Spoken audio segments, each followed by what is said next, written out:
welcome back to the Entrepreneur Lounge podcast. I'd like to welcome Stephen and Sandy. They're my guests today in the crazy world of real estate. I want to give them a chance here to kick things off, introducing themselves. So, Sandy and Stephen, let's start with your story. What inspired you to get into real estate, and how did your business come to life? Sandy, we can start with you, ladies first. Well, what happened was in the early 90s, my husband had a garbage company. Actually, it was before then, but in the 90s, I started helping him a lot. And I worked with a lot of communications with a lot of people in the office. And I worked with a lot of our clients during, with the garbage company. And I took most of the bitch calls, excuse me. Anyway, after a while, I started another business, decorating and interior designs with my sister, but I was doing both my husband's stuff and my stuff. And he said, it'd kind of be good if I could start flipping houses. Why don't you get in the real estate business? And I thought, maybe not. So I decided to do that. I got in the business in 96. My sister went ahead and kept the business going for the decorating. And I got to the point where the first 9 months I was rookie of the year, so I really, really enjoyed it. So that's kind of like, I didn't help him flip. I sold houses to other people and made them happy. Okay. That's awesome. Stephen, what about you? Tell us a little bit about your story. I come from a background of a father who was an entrepreneur in Houston. He was a pioneer with the self-serve gas business in Houston, Texas. We had a convenience store chain and supplied gasoline to the stores. It was called Ranger Markets in the late 60s, early 70s. We did that until about the early 80s. He sold his company. He retired, had done everything he wanted to do. He said, young man, what do you think you want to do the rest of your life? And I said, well, I can talk well, and I like to work with people. What does that equate to? And he said, you might want to do real estate or insurance, one of the two. And I liked real estate better. So I actually was a property manager for a doctor in the medical center for a couple of years. I sold foreclosures, bank foreclosures for about 8 years, back when foreclosures were really the thing, back in the late 80s and early 90s. And then after that, I joined Coldwell Banker in 1995. And enjoyed it thoroughly. It was perfect. It was a perfect fit for my personality and what I wanted to do. Still enjoy it. Have been doing it since for 30 years now, and still enjoy it. It's still exciting. It's a challenge. Not always a payday, but you know what? We live and learn and keep plugging away. And I'm with a great working partner now, so that makes the ups and downs of the real estate business more bearable. Absolutely. Yeah, y'all are a dynamic duo, that's for sure. It's been a pleasure getting to know you both. You've kind of, to both of you, you've been in real estate for over 3 decades. How has your role evolved from day-to-day transactions to kind of a strategic business that you guys have built? I'll answer, I guess, for both of us. When we both started out, the real estate business was not as technologically savvy. Let's put it that way. It's more techie now. We started out, all the properties were in a book. You'd had to present an offer in person to the seller with the other agent there. So it's come full circle to now everything. People look for what they're going to look for in the computer. We are trusted advisors. We're not just real estate agents. At least I view both of us as trusted advisors. We have the experience and the street cred now. We've earned it. So those are the things that I've noticed over the years. We are constantly taking classes and trying to keep up with the Joneses, no pun intended, and because you have to do that nowadays to be relevant and to follow what's going on, because things change at a moment's notice in our business, just like all businesses. Well, our clients expect us to know everything, so we have to keep up on everything. Yeah, and we try to provide as good a service as possible and exceed expectations. That's the name of the game. Right. Exceed expectations. Sorry to interrupt this great podcast episode, but I want to talk about today's podcast video sponsor. It's the Jones Group, CPA and Advisory. Their purpose as a firm is to lead and educate business owners, empowering them with knowledge and strategies to achieve clarity and confidence while alleviating the pain and suffering that hold them back from success. With core values like accountability, relationships, growth, preparation, and honesty, they're going to keep you in compliance and also make sure that you're getting the education that you need on how to run your business properly. Give them a call today. You can go to their website at thejonesgroup.us. It's the Jones Group CPA and Advisory. Now back to the podcast. Yeah, I agree with everything that was said there with our business as well. What if any, what systems or processes have you implemented that have significantly contributed to your business's growth and efficiency? What we have done over the years is Sandi is very technologically savvy, probably in our office, the most savvy tech person that we have. She's been able to plug into different real estate agents who have sold or have listed in certain areas to let them know we have an active property and to send them information, not only just information, but also videos on the property. We have been able to take what we have and communicate with those people that we've worked with successfully over the years, kept them abreast of what's going on in their neighborhoods. And because most of our business currently right now is repeat or referral business. We do some new business with relocation, but a lot of ours is repeat and referral business from satisfied customers over the years. Okay. And how do you approach building and maintaining a strong referral network in such a competitive market? Well, for one thing, I send out magazines. Steve sends out mailers. We send out calendars. We do a lot of social media posting, a lot of it, just to keep our faces in front of people. We do market reports for our past clients so they know what's going on in their neighborhood. That keeps our face in front of them. Things like that. One of the other things that I've incorporated for both of us is become more active in business networking groups like the Entrepreneur Lounge. That's probably the best thing I've done, is to get in front of people face to face, nose to nose, and toes to toes, as they say in the sales business. Yep. And that's the best way to meet somebody, because if they like you and they trust you, they want to do business with you. I couldn't agree more. That's why we started this. So it's been a massive success. What strategies have you found effective in differentiating your services in a crowded real estate landscape from others? I would say the follow-up that we do, I think the biggest negative that we hear in our business is the lack of follow up and follow through with real estate agents. And I've heard that from other agents, because we talk to other people, competitors and other people in our office, and we have a lot of sales meetings, and it's drummed into us, you need to follow up. If you do not follow up, they're going to go to somebody else, no matter how good a relationship or how good a transaction you had. So you constantly have to keep up with people. You need to talk to them all the time. Even if it's no more than, we hope you still enjoy your house. Is there anything we can do to help you? We provide a lot of other ancillary services, Garrett, besides just real estate. We've done this long enough to where we have a number of good vendors that people need to contact us, from dentists, lawyers, contractors, handymen, whatever you need. Sandi and I probably have the name of a reputable person that you can contact us, and we'll put you in contact with. And we always answer our phone when you call. And we're old enough to answer the phone. We don't just do it once a day. We do it all day. Yeah. Yep. I appreciate that a lot. We're the exact same way.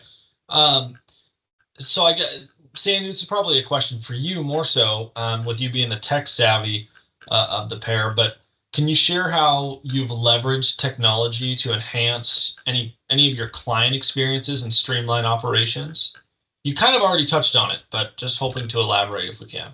Well, there's a lot of little things that I do research for clients, and a lot of agents don't know how to do it. And I've learned how to teach myself to capture other agents' emails. So if someone is, let's say if I get a new listing, someone sold in that area in the past 6 months in that price range, I capture over 100 emails. I send out texts to them to tell them about the property, which you can sit and hand do that, or I can e-blast. And when I say e-blast, I do like over 100 at a time, to different agents, just to get everything out there. I send flyers. Telephone stuff is probably the most important stuff. So I put it on the telephone and I get a lot of responses. But with clients, past clients, or even future clients, I send them texts periodically just to stay in their face, like wish them happy birthdays, that type of thing, Right. Or I go on social media, I see, oh, somebody's graduated. I send them a text on their phone just to congratulate the child, puts my face out there. Right. Right. Absolutely. How do you both balance the demands of client service with the need to work on long-term business development? Right. So your business is you're playing the long game a lot of the time in your business. You kind of already touched on that with networking, but what has been that balance of demand for you?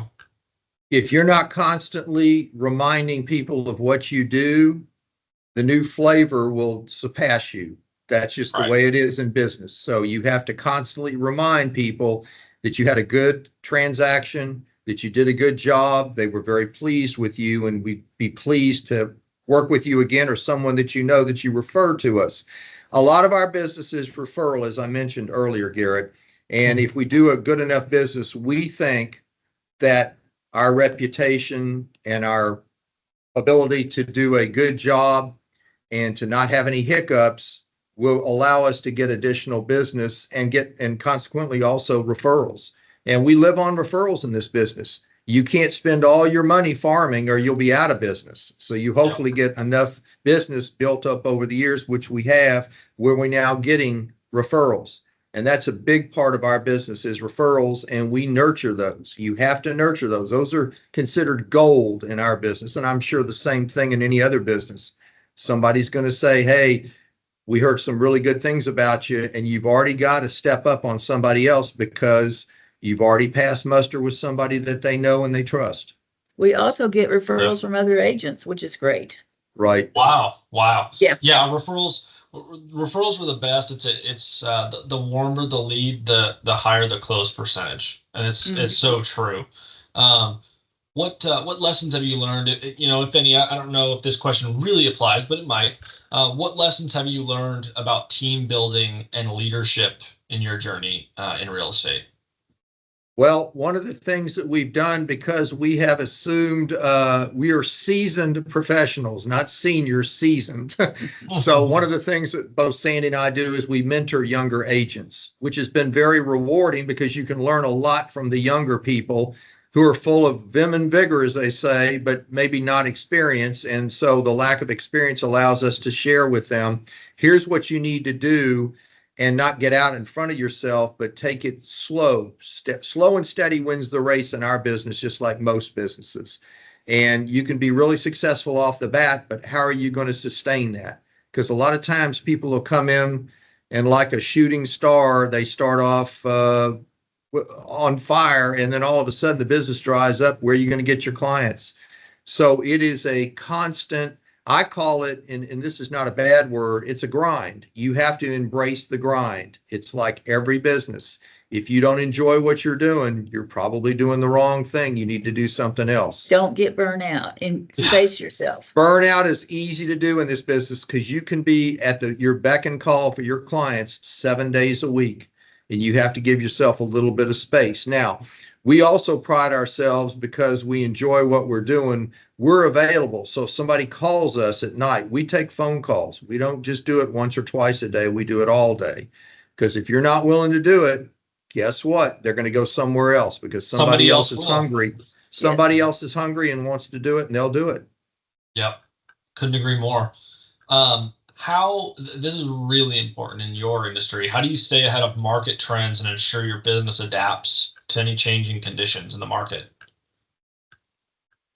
We're constantly taking classes. Exactly. That's the best way that we find out things. We have a really good sales manager who is very in tune to what's going on, keeps track of everything. And we have a weekly sales meeting, which we attend, and it helps to find out what's going on, what forms to use, what not to use, and constantly talking about what did somebody do that maybe got them in trouble or their hand slapped, and to not do that. It's easy to be over exuberant and promise something, but if you can't deliver it, it's worse than over promising to begin with. So we're constantly dealing with what's going on in the industry. We know, I mean, our industry has changed in the last couple of years. It's not the same as it was when we first started. It's even more now. You have to be extremely careful whatever you say, whenever you say it, because of the litigious part of our business. People can sue you for anything, and they will. Oh yeah. Oh yeah. Looking ahead, what's your vision for the future of your real estate business, and how are you preparing to achieve that? We're too young to retire. We can't grow. The money tree won't grow in the backyard. Sandi is high maintenance, so she's got to keep working, and I do too. I enjoy what we do, and we both enjoy what we do. It's fun. I mean, it's a challenge. It's a puzzle. I'm not ready to retire. I look forward every morning to getting a new client, doing research, and I'm really good at being a snoop to find out things that they want to know, you know? And that also makes me, in their eyes, the queen. Yeah, I've had a lot. It makes me feel good. I've had a lot of friends recently, to your point, they'll tell me, Garrett, I want to sell my business, and then by 34, 35 years old, just want to do what I want to do, golf and whatever. And I'm like, you understand there's 24 hours in an entire day, right? What are you going to do for 24 hours? What are you going to do? I'm the same way as you, Sandi. I enjoy what I do. I wake up on Monday, and since owning the Jones Group and having this business, it is the first time in my life these past 3 years that I don't dread Monday. I'm so excited to work, and that's no BS. That's not a lie at all. I really look forward to Monday, and I hear people. I think what you've told us is you found your niche. Sometimes it takes a lot of younger agents. A lot of people come into our business not really knowing, because they've heard something or they were sold a bill of goods or whatever. They come into the business not really knowing what to expect. It's a business. It's not just driving people around, going to lunch and shopping. Some people might think that, but it's not. It's a lot of hard work. And the reward is when you have a closing and when you get compensated. Yeah. And anybody tells you differently, we don't just drive people around because we like people and like to drive around Houston on a hot day. When a buyer likes a house, I call the other agent just to get some details, and I get a rapport going with them. Mm-hmm. That makes things go smoother when you do that. Absolutely. And it's a beautiful thing. Your business and my business, where we make money when we help people, and that's a very giving thing. So I think that's awesome. So this has been great. Tell people, Stephen and Sandi, how they can find you, where they can find you, what they should be looking for. Go ahead. Well, you can find me on the internet, for one thing. I'm on Facebook all the time. Dreiling at coldwellbanker.com. My telephone number is 832-443-6244. I always answer my phone, and I'll be happy to help you. I'll always be there for you when you call me. That's the tagline, and she is. She'll tell you right away. The first thing is she's always there for her clients, and that's one of the reasons why I love to work with her, is that she puts her clients on, they're number one, and everything else is secondary. I'm Steve Tower. I'm a broker associate at Coldwell Banker. My number is 713-825-8083. And my email is Stephen, STEPHEN, at realsat, REALSAT.net. And as Sandi said, we're always available. You can call us after hours. There are no after hours in our business. Just like yours, you're going to get called on the weekend, just like we do. And we work weekends. We don't just take time off. That's usually when people want to find something or look is on the weekends, because most of them can't do it during the week. We've thoroughly enjoyed this. Thank you so much for the opportunity. This is Absolutely. great. I really appreciate it and have enjoyed, and I'll get a plug in for you guys. You all are doing a great job with the Entrepreneur Lounge. I've met some really neat people and have an opportunity to speak to a number of them, having coffee or tea and just exchanging ideas. And I can't tell you how much I've learned and grown as a person when you get to meet somebody else. Nobody's had a silver spoon. Everybody has to work for what they're doing. And a lot of people have had a hard time and they've gotten successful, but they don't forget where they came from either. So Correct. it takes a lot of work. Well, I appreciate the shout out, Stephen and Sandy. This has been a pleasure, and can't wait to keep connecting down the road. So I wish you both the best. Thank you. Thank you so much. Look forward to seeing you again soon. Take care.